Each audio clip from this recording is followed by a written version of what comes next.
So we're here at Agile 2008 in Toronto, and I'm visiting with Alan Shalloway, the CEO of Net Objectives. Great conference. How's it been for you guys so far? It's been busy. These are always marathons. Oh, yeah. You know, everybody you know pretty much, or half the people are other consultants or professionals we know, and then there are a variety of our clients. So we just go from one thing to another. But it's been going well. It's just busy. There's a lot of attendees. I think the attendance is up, what, like 36% or something since last year. It's a lot of people. Yeah. With that, I think we're seeing, kind of a really increase in the pace of Agile adoption over the last year versus, the last few. Are you seeing that as well amongst your customers and people you're talking to? Well, definitely it's spreading, and I think the biggest difference is it's spreading higher up in the enterprise. There are a lot more large organizations here than I'd seen before, looking for how to do Agile adoption and things. Yeah, definitely. Do you think? How do you think the role of management plays into that?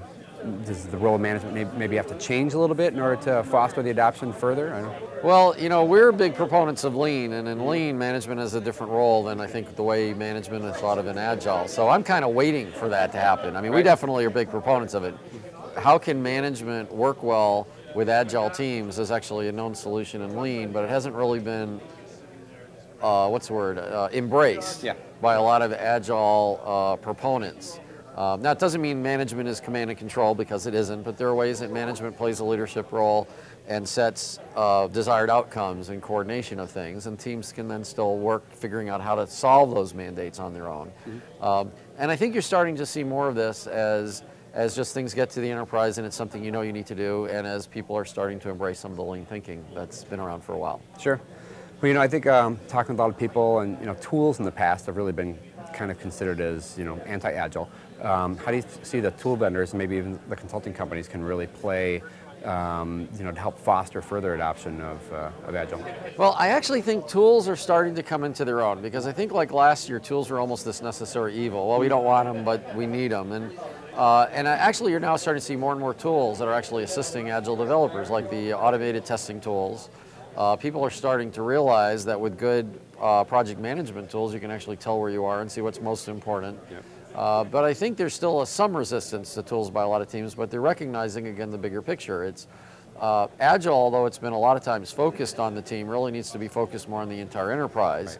And when you think about that, when you consider a tool, you have to recognize you're not just trying to use the tool to help the team. You want the tool to help the team, but it also has to, again, help management, has to help product owners, has to help really everybody. You got to look at the entire process, the entire group of things. And I think that's actually starting to get accepted a little better. So I think tools are kind of getting more widespread, and that's a good thing in my mind. Great. So where do you see the kind of the future of Agile going? Do you see us kind of continuing on this path of adoption, keeping up this pace of adoption we've seen over the last year? Well, if you get to the essence of what agility is, and agility I see is going to be becoming more widespread at the enterprise view, and that's really what you want. You want businesses to be able to respond to changing needs, changing threats, changing opportunities.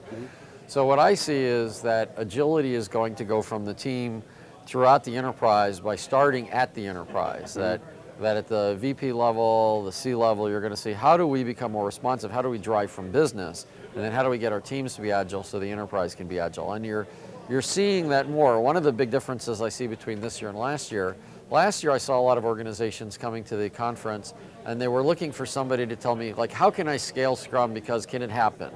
And unfortunately they didn't get any good answers in my mind at last year's conference.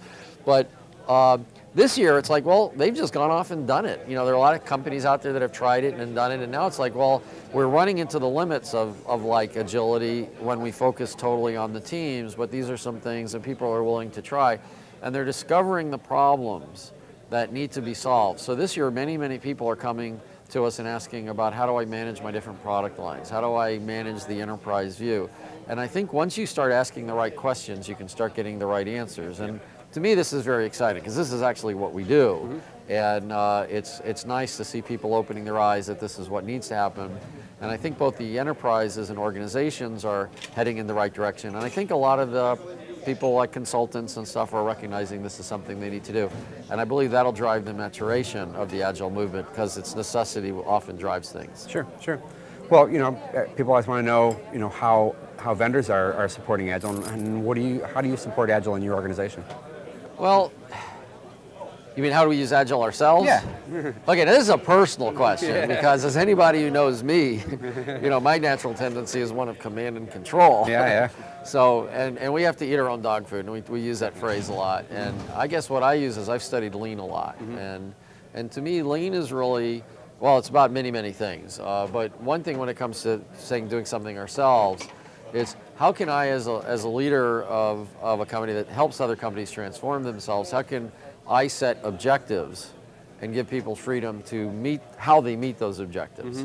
So I think that's something that we've been seeing a lot ourselves is instead of, even though it's a small company and sometimes you expect the CEO to kind of demand certain things, it's like, how do I get off that? Say, no, this is what we want to accomplish, but it's up to you to figure out how to accomplish it. And that's been the big challenge, and I'd say reinvention of both myself and Net Objectives in doing that is trying to have more autonomy for the different people. And as we get larger, it gets a little scarier.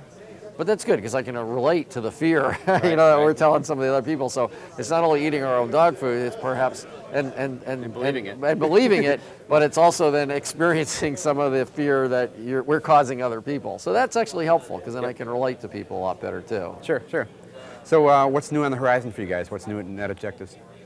Well, we've just announced something we call Scrum Sharp, which is Scrum is not our main thing, but because we take an enterprise view with Lean and because we also support it with design patterns and test-driven development, this enterprise focus and the Lean context, we've found that the way we manage teams with Scrum is a little different. It's kind of Scrum from an enterprise focus with good engineering practices. So we just kind of gave it a new name and we call it Scrum Sharp, which is an extension of Scrum to this enterprise view. And we've very excited about it because it enables us to come in at a team level and make them more effective and scale easier, even though maybe really our main thing is coming in at a higher level and take the enterprise view right from the start. But this enables us to either come at the high view taking an enterprise with Lean, or if people do want to do Scrum, well, we can go in at the team level and move up. And it gives us the flexibility then to start at either place. And before that, it was always kind of hard at the team view because separate teams working together and then trying to coordinate them is a lot tougher than when you say, hey guys, you're all part of a product development group.